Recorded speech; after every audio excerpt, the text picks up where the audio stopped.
ভিডিওটি শুরু করার আগে সকল পুরুষদের কাছে আমার একটি ছোট্ট প্রশ্ন। আচ্ছা বলুন তো, নারীর মন বোঝার জন্য সবথেকে জরুরি জিনিস কোনটি? একটু ভাবুন।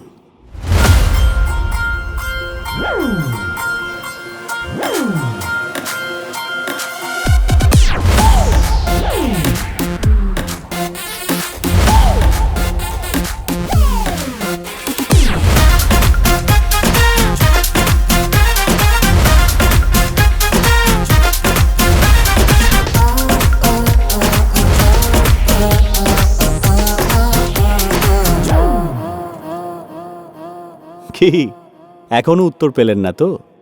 এই জন্যেই মহানায়ক একসময় বলে গেছিলেন,